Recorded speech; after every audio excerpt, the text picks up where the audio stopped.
Alright, welcome. So today we have Medusa here. She has been requested to do an outdated build video for Season 3, so let's get right into it. Now, normally I talk about a god's abilities and how it matters for building for that god. For Medusa, it doesn't matter a whole lot. We know she's a hunter. Most hunters build pretty much the same few builds. However, Medusa is a little unique in the sense that she has a really nice passive that complements really well with high mobility items. Like, let's say you go into the golden bow with a haste of Mentalis, or a golden bow into a warrior type of boots, or boots in the haste of Mentalis. If you go into something like that, you can really benefit from her passive, which is pretty much strafing around your targets with ease because you take no movement penalty when strafing from left to right, and only half when backpedaling, moving backwards. And as well as she has all 4 abilities that do damage, so you can invest into more of an ability-based hunter build. Like, let's say if you're not too good at landing your auto attacks and you just want to rely on your abilities for your damage. In that case, invest into a lot of physical power to enhance the damage from your abilities, and you can maybe look for Yon's Wrath for cooldown reduction and high power. So enough of that, let's get into actually building for Medusa. Now, if you've been keeping up with the Smite Pro League the past few weeks, you've probably seen a quite different build happening, and that is going into the golden bow for reasons of the movement speed, 8% movement speed, high physical power. It gives you more physical power than Deathbringer, and it costs so much less. And if golden bow, if you're not familiar with it, you hit a single target and it cleaves damage around that single target, so basically you can clear mini waves with just your auto attacks. You don't even have to waste mana using your 2 to do so.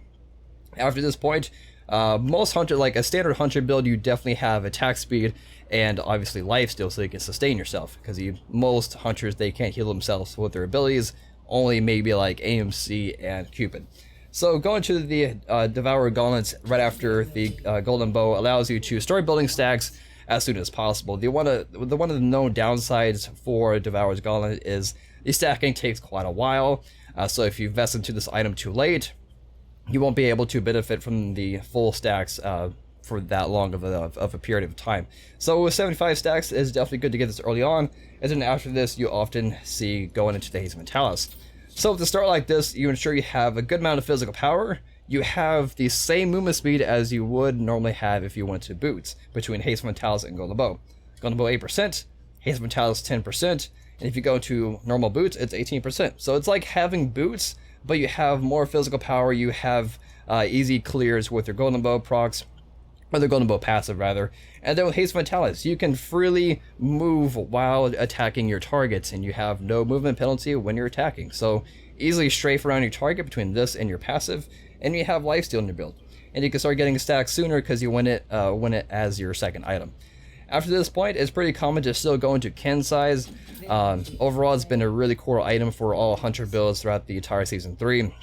It's a fairly good price for what it gives you, a lot of physical power, good attack speed, and the passive. This kind of assures you can just do extra damage no matter who you're fighting. If it's a tanky target or if it's a squishy target, you're dealing 4% of their maximum health with each hit. And often, high attack speed just enhances this passive and this item as a whole. So after this point, you have a few options here to go into.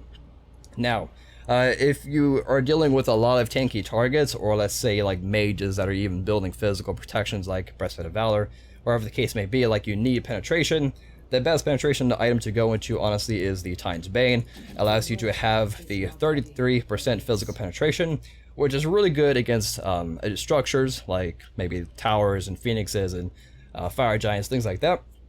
And then your last item, it could be whatever you want to be. If you feel like you need more attack speed, then you can go into like an oboe, which is pretty popular.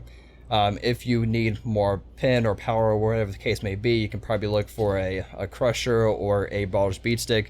These 2 items allow you for more power and more pen. If you're looking to start ending the game soon, then the crusher might be the better option to go into, since you do already have anti-healing with your 3, which I actually didn't even know that previous to this video. Now, the problem with depending on haste of Mentalis for your movement speed is you kind of have to keep the golden bow, because without the golden bow, you're missing out on 8% of your movement speed, and it's like being slower than, having boots. And yeah, so you kind of forced to keep the golden bow if you go into the haste of Mentalis in your boot slot. And then, you know, you can also go into double crit items if you want to, if you don't care about the penetration. Like, let's say you're not focusing on tanky targets at all to fight tanky targets. You're just kind of looking for your kin size to do most of the damage. But if you're going to get squishy targets and you're only focusing squishy targets, crit is super strong against mages, other assassins, and hunters, things like that. So in that case, you can go into like a Wind Demon and Deathbringer. This allows you to have a 40% crit strike chance, and the passive from Wind Demon when it's proc, giving you a lot of attack speed and more movement speed, and having a lot more power overall. And when you do crit, your Deathbringer passive just hits so hard. So with something like this type of build, you have really good physical power for your abilities to do more damage. You have a decent amount of attack speed, and you're able to really just strafe around your target, as you can see here. So pretty good, and you can burst somebody down with your one, applying a lot of damage over time effects and just really fast crits. Something like that. Now, if you don't want to go into all that fancy type of build, you can go to a more traditional build, which you're probably more familiar with. Regardless of what build you go with, you're pretty much starting with Golden Bow. For casual game modes like Arena and Clash, things like that, you're probably not looking for a Golden Bow because you have other, you know, mages and things like that along with you that would be clearing the mini wave with you. So for Arena, typically you just start with boots, and the same goes for Clash. So just kind of ignore this item slide, just replace it with boots. So for Conquest, you go into Golden Bow, Warrior type of boots or Ninja type of boots, whichever one you prefer. Next, you often go into your lifesteal item. You can still go into the Dev Gauntlets if you want to. A lot of people still go Aussie. I personally like Soul Eater. It's a little bit more popular in the duel community, which I've been doing duels for the past couple months or so. I feel Soul Eater is a really good place, at a good place right now. It's not too expensive, and it gives you a lot of attack speed, and it gives you more lifesteal and attack speed than it does for Aussie. Aussie is just cheaper, and it has the 15 flat pin. And what's really good about Soul Eater, people kind of overlook the passive. So once you have all 20 stacks and you drop below 25% health, you gain 30% of your total maximum life back instantly. You don't have to, you know, proc the Aussie proc, then keep hitting targets. The Soul Eater just gives you stronger than a meditation relic, just boom, instant health. So I really like Soul Eater, but you can go into Aussie if you want to. So let's just go into Aussie a little bit more normal. Again, any lifesteal item is good. Go into your kins, and then same situation, you can go into like a pen item like Titan's Bane. You can start building into your crit, your Wind Demon, still Golden Bow, and you could go back and pick up your Deathbringer.